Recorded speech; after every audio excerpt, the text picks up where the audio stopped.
colegio también quiere reconocer, como cada año, la labor, dedicación y aporte al desarrollo del trabajo social en diversas instituciones, entidades, empresas, ámbitos y sectores a las siguientes compañeras y compañeros jubilados en el año 2018-2019.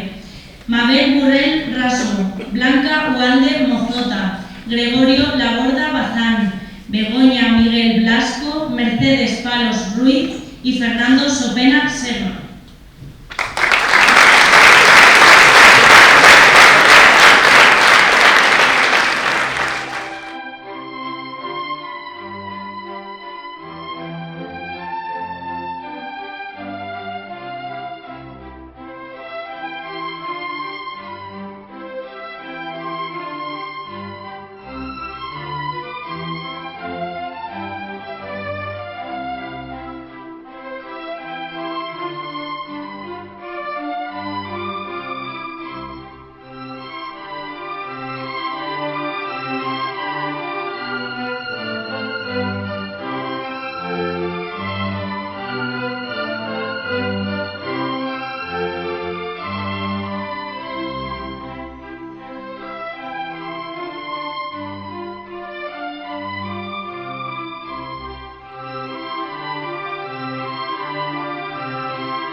Invitamos a acercarse al estrado a las compañeras jubiladas doña Mabel Burrell, doña Begoña Miguel, don Fernando Sopena y a don Luis Rodríguez Vocal de la Junta de Gobierno que hará entrega de este reconocimiento.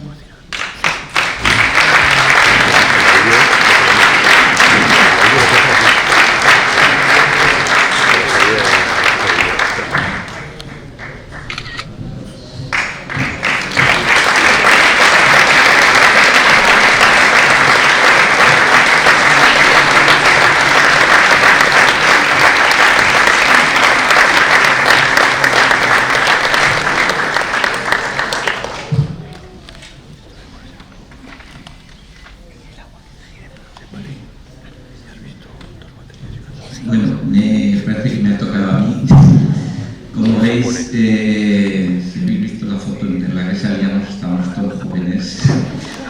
Ha pasado muchos años, ha llovido mucho, entre el público hay algún profesor mío, pero lo fundamental de toda esta vida nuestra entregada pues es los principios del trabajo social, como ya ha salido aquí, que eran entonces y siguen siendo ahora y seguirán, que es apoyar a las personas, acompañar en procesos de crecimiento, desarrollo personal, justicia social, y que hoy en día estamos más necesitados que nunca. Gracias al colegio, a la Junta, a los compañeros por este reconocimiento.